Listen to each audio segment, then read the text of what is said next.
नालायक को आ गए फाइनली, कैसा लग रहा है ना? इवेंट्स, स्पोर्ट्स और टाइम पास करके, फ्रेंडशिप डे मना के, और अब हाफ ईयरली के एग्जाम भी हो गए।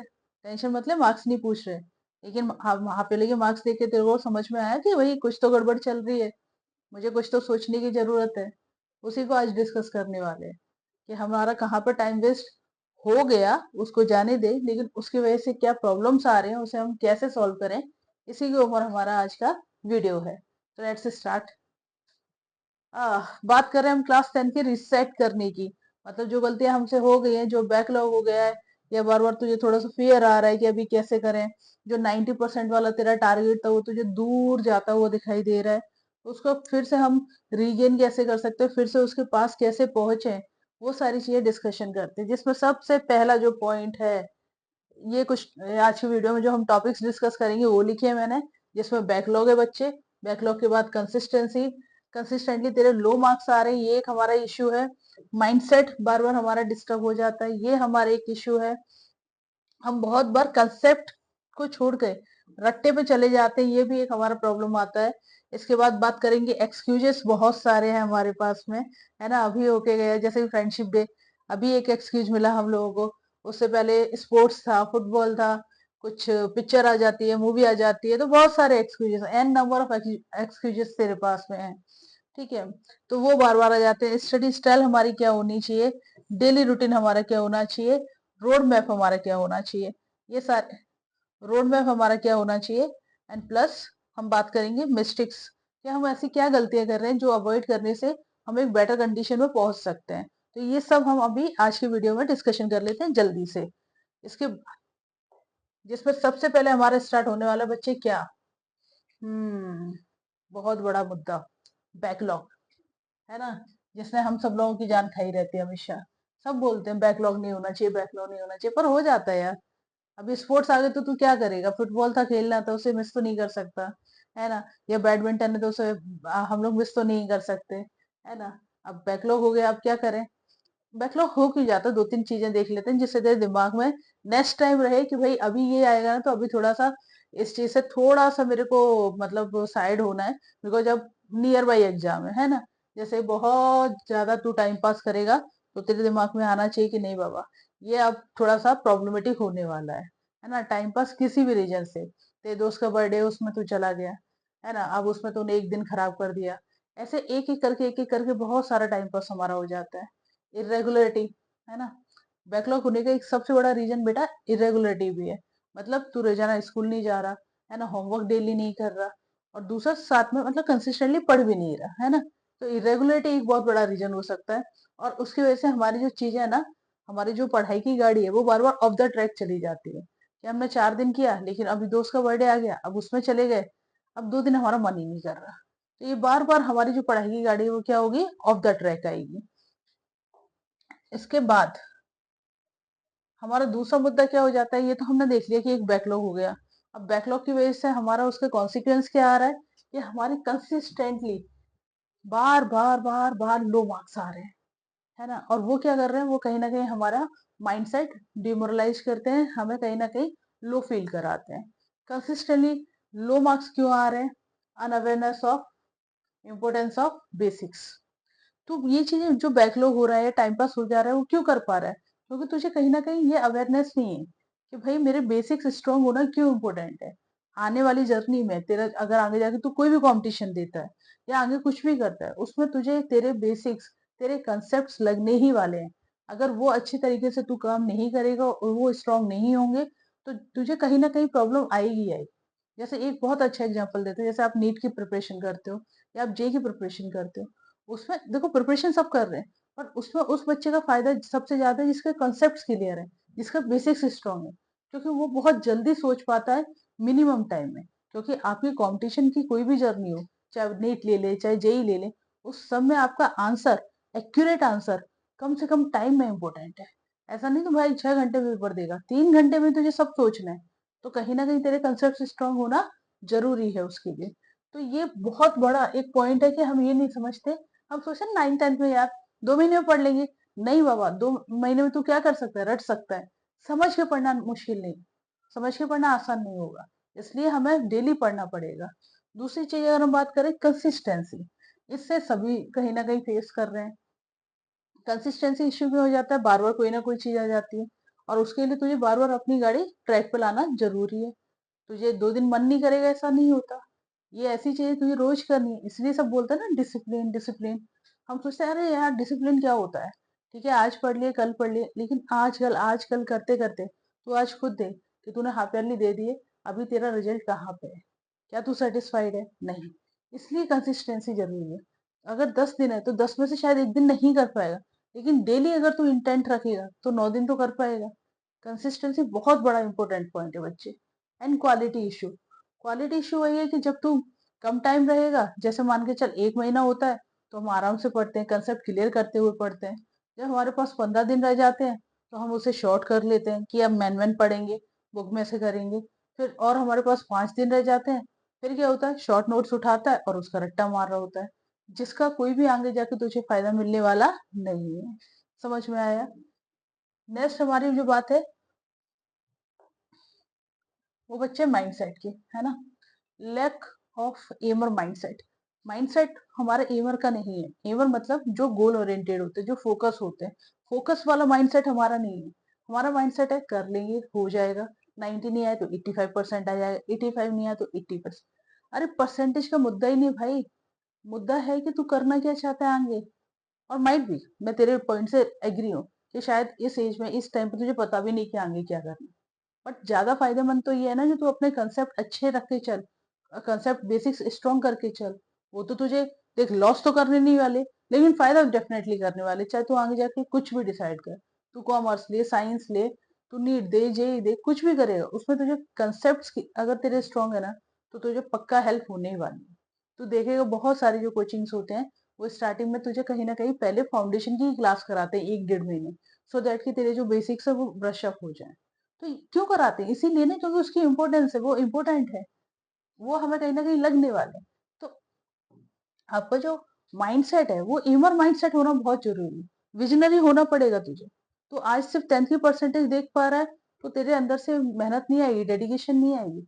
बट तू आगे आने वाली 3 साल की जर्नी देख रहा है कि 3 साल बाद तू किसी आईआईटी एनआईटी के इंस्टीट्यूट में बैठा होगा या किसी एम्स के इंस्टीट्यूट में बैठा होगा, तो कहीं ना कहीं तू शायद उतनी मेहनत ला पाएगा।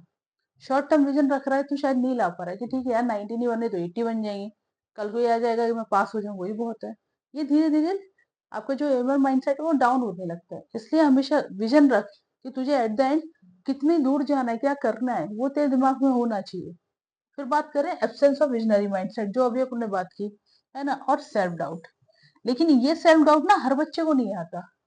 ये सेल्फ डाउट सिर्फ पढ़ने वाले बच्चे को आता है, सिंसियर बच्चे को आता है, जिसकी इंटेंट है 100% कि मुझे करना है। ठीक है, 100% चाहता है मुझे करना है, उसके एफर्ट्स 80% इंटेंट होने की वजह से आ भी जाते हैं, एफर्ट्स भी डाले 80% एफर्ट्स भी डाल रहा है, बट बीच बीच में ना लैग कर जाता है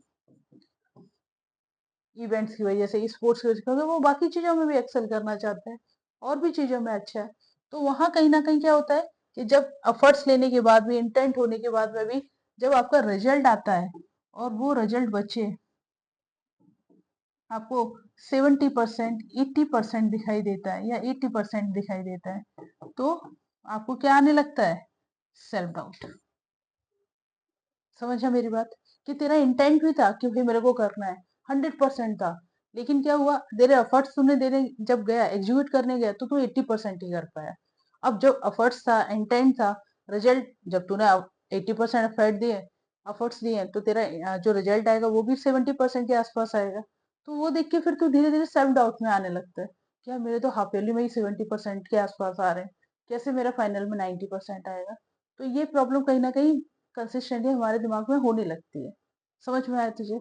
अभी हम प्रॉब्लम डिस्कस कर रहे हैं, लास्ट स्लाइड्स में हम उससे कैसे कैटर करें, उसे कैसे इंप्रूव करें, ये हम डिस्कशन करेंगे। अभी तो रिलेट कर पा रहा है क्या कि ये जो सारी चीजें वो तेरे साथ हो रही हैं या नहीं हो रही?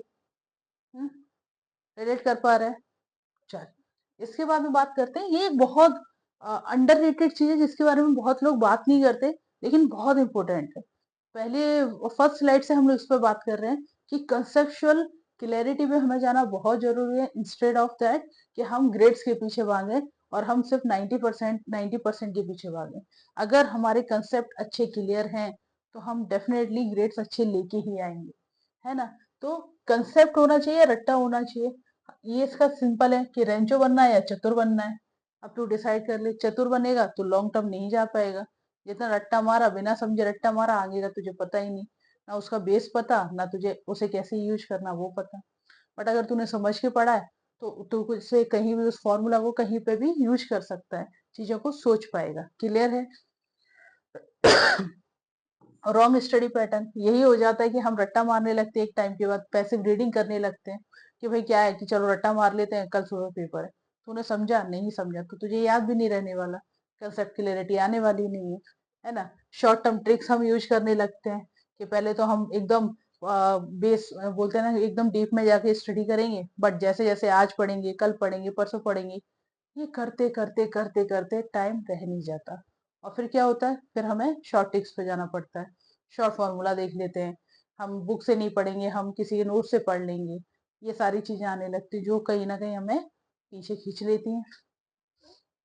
और लास्ट में अगेन जो हमारा ये था कंसेप्ट वर्सेस रट्टा, कि यार helpful for grades but not for competition और फॉर एनी फ्यूचरिस्टिक अप्रोच। तेरे को अभी ग्रेड्स मिल जाएंगे, रट्टा मार के तू 90% ला सकता है, लेकिन तूने कितनी बार ऐसा सुना होगा कि 90% या स्कूल टॉपर्स कंपटीशन जर्नी में बहुत बार अच्छा नहीं परफॉर्म कर पाते। क्या रीजन है?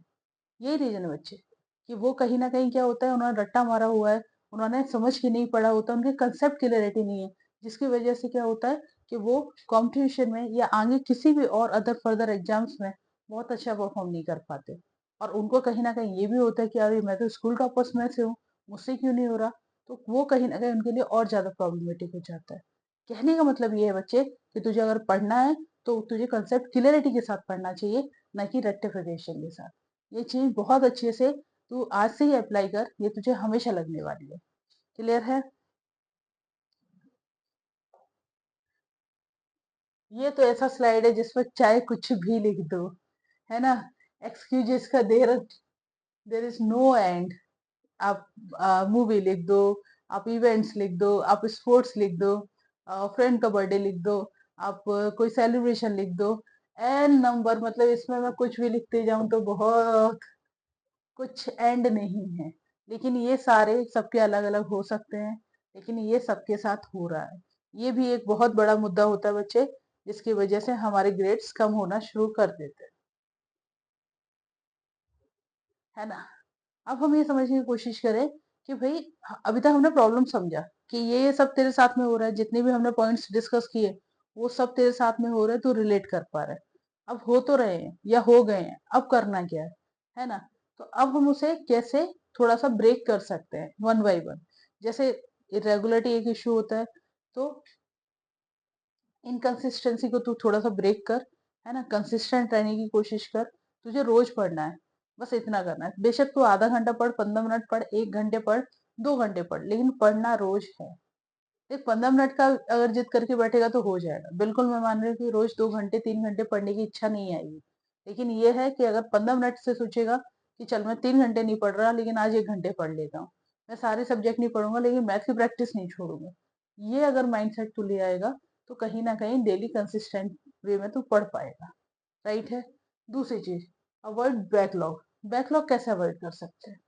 सिंपल बात है, तू कंसिस्टेंट रहे। तेरे को जो बैकलॉग है वो तो आगे नहीं बढ़ने वाला, और जो हो गया है उसके लिए हम संडेस वगैरह में टाइम निकाल के हम उसे कवर कर लेंगे।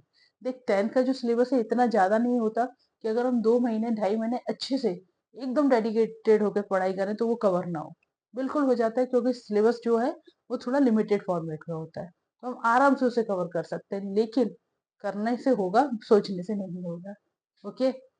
तीसरी चीज, क्वांटिटी वर्सेस क्वालिटी आवर्स, है ना। लास्ट में जाके हम क्या करते हैं, हम 6 6 घंटे पढ़ रहे हैं, 7 7 घंटे पढ़ रहे हैं, बट उसमें तेरी क्वालिटी नहीं आने वाली। उसमें तो बहुत सारा आउटपुट दे रहा है, लेकिन इनपुट दे रहा है, लेकिन उसमें जो आउटपुट आएगा वो जो तू चाहेगा उस परसेंटेज में नहीं आएगा। लेकिन अगर आज से हम डेली पढ़ रहे हैं, बेशक कम पढ़े, आज 15 मिनट आधा घंटा, लेकिन कंसिस्टेंट वे में पढ़े, तो कहीं ना कहीं तेरे को क्वालिटी भी आएगी, मेंटेन होगी, जो कि इम्पोर्टेंट है। समझा मेरी बात।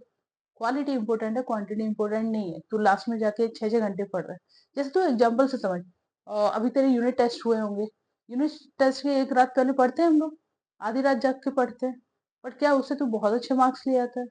या चल पढ़ाई से तू सेटिस्फाई होता है कि हाँ ये कंसेप्ट तो मुझे बहुत अच्छे से आ गया? नहीं ना रे। तो वो वर्कआउट नहीं है करने वाला। इसलिए हमें अभी से क्या करना पड़ेगा, हमें क्वालिटी पे फोकस करना पड़ेगा, ना कि क्वांटिटी पे। हम लास्ट में जाके 6-6 घंटे पढ़े, 8-8 घंटे पढ़े, उससे अच्छा हम 2-2 घंटे, 3-3 घंटे अभी से डिवोट करें। उसमें तेरी क्वालिटी और कंसेप्ट दोनों बहुत अच्छे से मेंटेन होगा। इसके बाद हम बात करें कि और क्या तरीका हो सकता है। एक ये बहुत इंपॉर्टेंट पॉइंट है बच्चे, कि हमें लास्ट में जाके बहुत कुछ हम रेफर करना चालू कर देते हैं। अभी से भी बच्चों को देखते हैं कि बहुत सारी चीजें फॉलो कर रही हैं। ये वाली किताब ले लेते हैं, वो अनसॉल्व पेपर ले लेते हैं, है ना, ये वाले उसके नोट्स ले लेते हैं। और उसमें क्या होता है, सब चीजें क्या हो जाती है, खिचड़ी बन जाती है।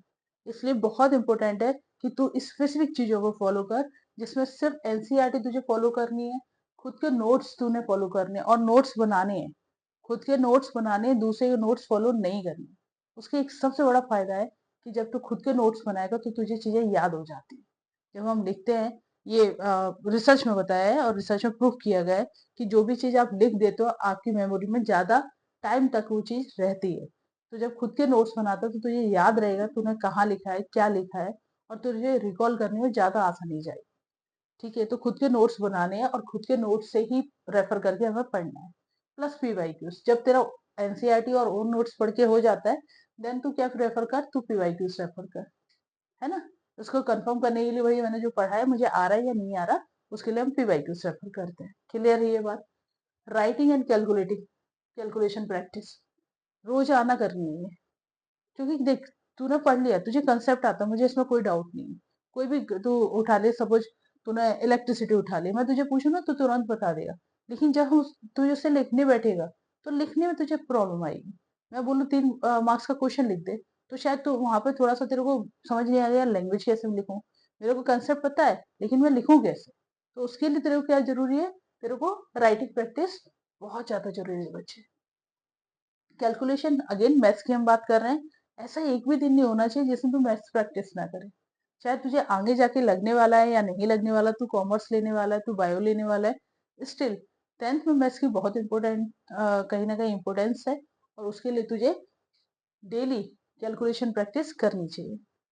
क्लियर है? Time to time revision plans होने चाहिए। क्योंकि अगर तूने बहुत ज्यादा गैप दे दिया तो ये निश्चित बात है कि जब तू फिर से वो कोई भी कंसेप्ट है या कोई भी मान के चल के टॉपिक है, दोबारा से जब पढ़ रहा है तो तेरे को नया ही फील आने वाला है। ऐसा नहीं लगेगा कि तुझे कि तूने फिर पहले पढ़ा हुआ है। अगर तू रिवाइज करता रहेगा तो वो तुझे कहीं ना कहीं तेरी मेमोरी में सेट हो जाएगा। तो रिवीजन प्लान्स तुझे टाइम टू टाइम बनाने पड़ेंगे।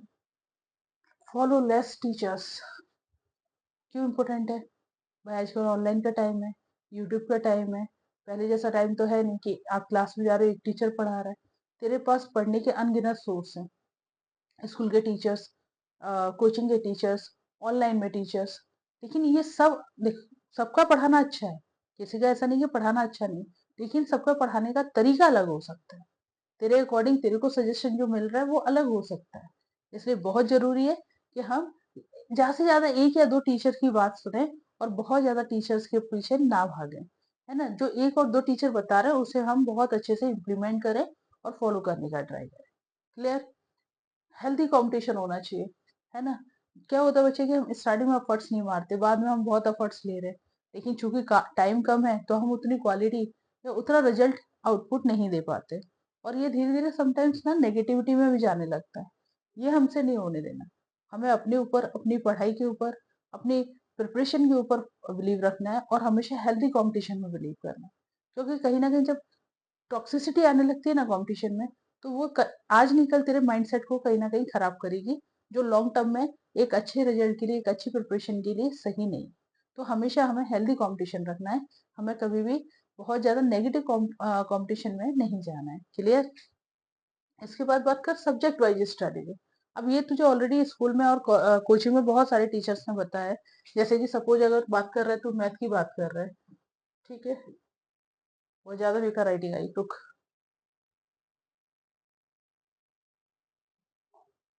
सभी चला गया। चल, ठीक है। हम बात करते हैं सब्जेक्ट वाइज स्ट्रेटेजी की बात कर रहे थे।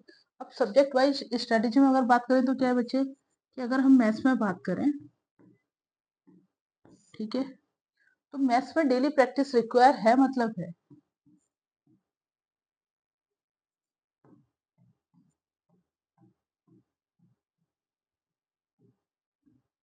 ना। डेली प्रैक्टिस में भी दिन में 2 बार तुझे करना पड़ेगा, एक सुबह मॉर्निंग में फ्रेश माइंड से,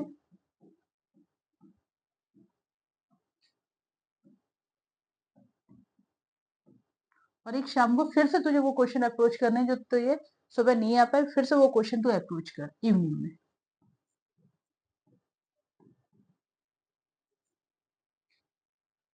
2 बार कम से कम दिन में तुझे मैथ्स की प्रैक्टिस करनी है।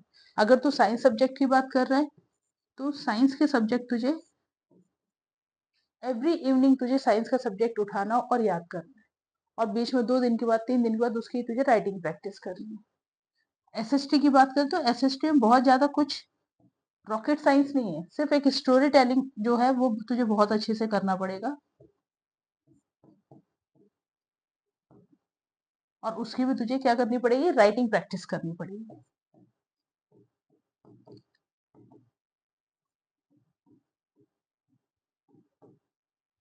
क्लियर है। अब बचा इसके अलावा एक आपका लैंग्वेज सब्जेक्ट बच जाता बच्चे,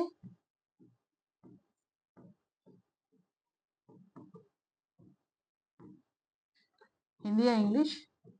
लैंग्वेज सब्जेक्ट अगर तू वीक में 2 बार भी पढ़ रहा है, ट्वाइस इन अ वीक भी पढ़ रहा है ना, तो भी चल जाएगा। वीक में 2 बार भी अगर तूने ये टच किया ना, तो भी बहुत हो जाता है बच्चे। ये तेरा, मुझे लगता है सब्जेक्ट वाइज स्ट्रेटेजी में ये होना चाहिए। साइंस की तो तुझे टेंशन लेने की जरूरत है नहीं, लेकिन फिर बाकी मैथ्स अगर बात करें, एसएसटी बात करें, लैंग्वेज बात करें, अगर तू सिस्टमेटिक वे में पढ़ने का ट्राई कर पाएगा ना, तो ये चीजें तेरी सॉर्ट हो जाएंगी, इसमें तुझे प्रॉब्लम नहीं आएगा।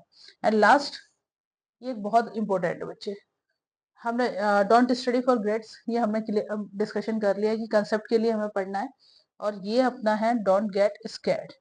क्या होता है जब तू 10th में होता है ना, तो तुझे जो भी मिल रहा है, मान के चल तुझे सोसाइटी का कोई मिल गया, तू नीचे घूमने गया और तुझे सोसाइटी के भैया मिल गए, अंकल मिल गए, तुझे रिलेटिव्स मिल गए, तो जब भी किसी को ये पता लगता है तू 10th में है, तो कहीं ना कहीं वो थोड़ा सा एक्साइटेड वाला तेरे को आंसर आता है, अच्छा तू 10th में है, कैसी चल रही पढ़ाई, तो तेरे ऊपर एक बर्डन आने लगता है, तू एक प्रेशर फील करने लगता है कि यार ऑल ऑफ सडन ये मेरे ऊपर मतलब अचानक से प्रेशर कैसे आ रहा है। सब लोग मतलब ऐसा फील करा रहे हैं कि पता नहीं 10th में बहुत अच्छा नहीं कर पाया तो क्या हो जाएगा, पता नहीं क्या होगा। देख, मुद्दा सिर्फ इतना है कि तू 10th में अच्छी मेहनत कर, अच्छी मेहनत करेगा ग्रेड्स अच्छे आएंगे। और वो क्यों जरूरी है, इसलिए नहीं कि सब लोग पूछ रहे हैं, वो इसलिए जरूरी है कि अगर 10th में तेरे ग्रेड्स अच्छे आ जाते हैं ना, तो तुझे बूस्टअप मिल जाता है किसी भी करियर को चूज करने के लिए, आगे कुछ भी बड़ा फाइट करने के लिए। कल को एक एग्जांपल लेते हैं, तेरे पास दो तेरे फ्रेंड्स आए, है ना, या तेरे जूनियर्स आए मान के चल, ठीक है। एक ने आके बोला कि भैया मेरे 10th में ना 90% आए हैं, और एक ने आके बोला कि भैया मेरे ना 60% आए। अब 90% वाला जब बोले ना भैया मुझे आईआईटी करनी है, और जब 60% वाला भी बोले भैया मुझे आईआईटी करनी है, तो किस पे ज्यादा भरोसा करेगा, किस पे ज्यादा बिलीव करेगा? 90% वाले पे। क्यों? हो सकता है 60% वाला भी बहुत होशियार हो, लेकिन प्रूव नहीं हुआ। 90% तुझे पता है कि यार बिना पढ़े तो नहीं आ सकती, इस बंदे ने मेहनत तो की होगी, इसको कुछ तो आता होगा, थोड़ी डेडिकेशन इसकी होगी, इसने पढ़ाई की होगी, सिस्टमेटिक वे में मेहनत की होगी, तभी ये इतना ला पाया, तो तुझे ज्यादा ट्रस्ट हुआ ना। वैसे ही जब तेरा 10th में आ जाएगा ना 90 या फिर 95%, तो तुझे भी बूस्टअप मिलता है कि यार मेरा 10th में 90-95 आया है, तो कहीं ना मैं अच्छा कर सकता हूँ, मैं कुछ भी करियर चूज कर सकता हूँ, मैं डॉक्टर बन सकता हूँ, इंजीनियर बन सकता हूँ, मे बी कॉमर्स अगर तू लेना चाहता है तो कॉमर्स में तू आगे जाके सीए बन सकता है। तेरे को कहीं ना कहीं एक कॉन्फिडेंस आ जाता है भाई, कि हाँ मैं बड़ी फाइट भी लड़ सकता हूँ। उसके लिए 10th में मेहनत करना जरूरी है, उसके लिए हमें कहीं ना कहीं बहुत 10th में एंथू दिखाना इम्पोर्टेंट है। इसलिए डरना नहीं है, हमें मेहनत करनी है ना, डर से नहीं होगा, लेकिन खुद को कॉन्फिडेंस रखने से होगा। क्लियर, समझा ये बात? ये एक छोटा सा कोशिश की गई है डेली प्लान की, है ना। वैसे तू जो फॉलो कर रहा है वो भी डेली रूटीन तेरा ठीक है, अगर डेली रूटीन की बात करें जो अभी फॉलो कर रहा है, अगर उससे तुझे रिजल्ट मिल रहा है, तू सेटिस्फाई है, तो तू वो फॉलो कर।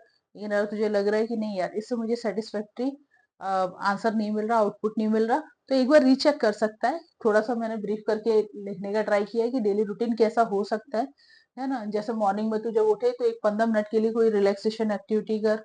मेडिटेशन सुनने में लगता है कि यार मेडिटेशन क्या करना, जो भी तुझे लगता है तुझे वॉक करना, तू वॉक कर ले भाई। तुझे लगता है कि नहीं सुबह उठ के बस मुझे एक गाना सुन लेना है, उससे तेरा मूड फ्रेश हो जाता है, एकदम एक्टिव हो जाता है, तो वो भी चलेगा। सिर्फ अपनी माइंड को, अपनी बॉडी को चार्ज करने वाली बात है कि जिससे तेरा माइंड चार्ज हो जाए। 15 मिनट कोई भी रिलैक्सेशन एक्टिविटी तू कर। इसके बाद में क्विक रिवीजन कर। जो भी यस्टरडे तूने पढ़ा हुआ है उस टॉपिक का फटाफट से रिवीजन कर ले। रिवीजन करने के बाद तू स्कूल जाएगा, स्कूल से फ्री होगा, शाम को घर आएगा, है ना। सबसे पहले मैथ प्रैक्टिस। अगर ये चीज तो स्कूल से जस्ट आने के बाद कर लेता है तो बहुत ही अच्छी चीज है। बेशक तू 30 मिनट्स कर, 45 मिनट्स कर, लेकिन मैथ्स की प्रैक्टिस लगा। मैथ्स प्रैक्टिस होने के बाद में सिस्टम, अच्छा मैथ्स प्रैक्टिस के लिए याद रखी तू, ऐसे नहीं कि आज कोई भी चैप्टर उठा रहा है, कोई भी टॉपिक उठा रहा है और उसकी तूने प्रैक्टिस कर ली। ये हमेशा तुझे सीक्वेंस के साथ करना है और सिस्टमेटिक वे में करना है। कि अगर तूने आज कोई भी टॉपिक उठाया तो सबसे पहले बच्चे उसका कंसेप्ट पढ़ेगा, है ना। उसके फॉर्मूला तुझे पता होने चाहिए, ठीक। उसके एग्जाम्पल्स तू करेगा उसके बाद में। जब ये तीनों चीजें तेरी हो गई, क्या क्या हो गया, तेरा कंसेप्ट हो गया, तेरा फॉर्मूला हो गया, तेरा एग्जाम्पल हो गया, और इसमें तू कॉन्फिडेंट हो गया। फिर तू जंप करेगा किस पे, एनसीईआरटी की एक्सरसाइज पे, कि अब ये मैं सॉल्व करके देख लेता हूँ। इसमें भी बीच बीच में तुझे क्या जरूरत पड़ेगी, फॉर्मूला देखने की जरूरत पड़ेगी। और ये करने के बाद फिर लास्ट तेरा क्या होगा, पीवाईक्यूज तुझे सॉल्व करने हैं। ये पूरा सिस्टमेटिक एक तरीका है जिस तरीके से तुझे प्रैक्टिस करनी है। तो इन बिटवीन कुछ भी जंप करना स्टार्ट मत करना, क्योंकि उससे तुझे आउटपुट नहीं मिलेगा। इसके बाद में साइंस सब्जेक्ट लर्निंग अपन कर सकते हैं। ये आधा घंटा भी दिया तो भी बहुत हो जाता है। लैंग्वेजेस वीक में 2 बार है, जैसे पहले भी हमने डिस्कस किया, तो वो तू फिक्स कर सकता है अपने अकॉर्डिंग। होमवर्क करेगा। अगेन मैथ्स की प्रैक्टिस, कुछ क्वेश्चंस की जो शायद यहाँ पे जब तूने किया और तुझे नहीं बने, वो यहाँ पे फिर से ट्राई कर। मैथ्स की प्रैक्टिस 2 बार करनी है। एक बार तो करनी ही करनी है, दूसरी बार भी कोशिश करनी है कि हम डेली कर पाए। शायद बीच में कुछ एक आध दिन तू लैग कर जाएगा, उसका कोई इश्यू नहीं है। बट हमें कोशिश ये करनी है कि हम दिन में 2 बार एटलीस्ट मैथ की बुक को कहीं ना कहीं उठा पाए और उसके प्रैक्टिस लगा पाए। इसके बाद में साइंस और एसएसटी, कोई भी एक सब्जेक्ट तू उठा सकता है। यहाँ पे साइंस सब्जेक्ट हमने सपोज बायो पढ़ लिया, तो यहाँ पे तू फिजिक्स कर ले, या फिर तू यहाँ पे केमिस्ट्री कर ले, या फिर एसएसटी। इन तीनों में से डेली कोई भी उठाएगा तो भी तेरा सिलेबस आराम से हो जाएगा। क्रॉस चेक कर कि इसके बाद में रात में सोने के 15 मिनट पहले जो तेरी एक एक्टिविटी है, बहुत अच्छी एक्टिविटी है जो नहीं हमें मिस करनी है, वो क्या है, क्रॉस चेक करना है कि जो भी हमारा आज का प्लान था वो कितना कंप्लीट हुआ और कितना रह गया।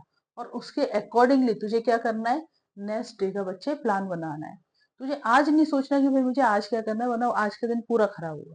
तुझे सोने के पहले ये एक्टिविटी पक्के से करनी है कि क्रॉस चेक किया कि आज मैंने कितना पढ़ लिया, क्या सोचा था और उसमें से क्या क्या हो गया। उसके अकॉर्डिंग फिर तू नेक्स्ट डे का प्लान बनाएगा कि मेरे को कल क्या क्या करना है, और ये तू रात में बना के सो जाएगा। और कोशिश करनी है कि एक अच्छी नींद तू ले, है ना। Good sleep is very helpful for memory, for health, for everything. तो कोशिश करनी है कि एक अच्छी नींद के साथ में तू सोए, ठीक है। ये डेली रूटीन तेरा होना चाहिए, may be it will helpful for you.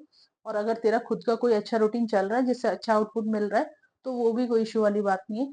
बस कोशिश ये करनी है कि हम बहुत लेट नाइट तक स्टडी करने की एक आदत नहीं डेवलप करें। उससे हमारे हेल्थ पर बहुत ज्यादा इम्पैक्ट होता है इन लॉन्ग टर्म, तो बस उससे थोड़ा सा हमें बचना है, ठीक है। अब रोड मैप का सिंपल है बच्चे, देख। हमने डेली रूटीन देख लिया कि डेली रूटीन में हमें क्या करना है, किन किन चीजों का ध्यान रखना है, हमारे प्रॉब्लम्स क्या हो रहे थे वो हमने थोड़ा सा रिलेट किए। उसके बाद में हमारा डेली रूटीन हमने रिलेट किया, उन प्रॉब्लम्स को कैसे हैक करना है वो हमने ट्राई किया, हमने पढ़ा इसमें। अब इसके बाद में बात कर रहे हैं रोड मैप की। रोड मैप सिंपल है, एक नजर में तेरे दिमाग में अब ये बैठना चाहिए कि अपकमिंग टाइम में क्या होने वाला है और मैं कहाँ खड़ा हूँ, ठीक है। जैसे कि आज हम अगस्त में हैं, ठीक है। सिलेबस कंप्लीशन बच्चे तेरा हो जाएगा टिल मिड ऑफ अक्टूबर, जहाँ पे भी तू पढ़ रहा है वहां पे मिड ऑफ अक्टूबर तक 99% हर जगह सिलेबस कंप्लीट हो जाता है। देन फास्ट ट्रैक पे बच्चे तेरा रिवीजन आएगा, जिसमें मिड अक्टूबर से मिड नवंबर के बीच में तुझे हर जगह फास्ट ट्रैक पे रिवीजन करा दिए जाएंगे।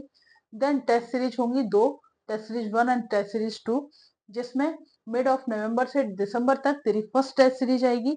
देन ऑलमोस्ट 7 डेज डेज का तुझे गैप आएगा, और उसके बाद में तुझे दिसंबर से जनवरी तक सेकंड टेस्ट सीरीज आएगी, और फिर आएंगे बच्चे हमारे final exams, tentatively Feb onwards अपने आ जाएंगे। ये तेरा रोड मैप है पूरी चीजों का, जिसको कैसे हमें हैक करना है वो हम डिस्कस कर चुके हैं। अब तुझे ये नहीं कि भाई अभी भी मैं आराम से पढ़ लूंगा, कल पढ़ लूंगा, आज पढ़ लूंगा, वो नहीं हो सकता। तुझे थोड़ी मेहनत करनी पड़ेगी। धीरे धीरे स्टार्ट कर, कहीं ना कहीं धीरे धीरे स्टार्ट करेंगे तो हम उस पॉइंट पे पहुंच जाएंगे। हमारे पास उतना टाइम है कि आज से भी हम 2-3 घंटे अगर अच्छे से मेहनत करें तो हम अपना अप्रोच कर पाए। क्लियर?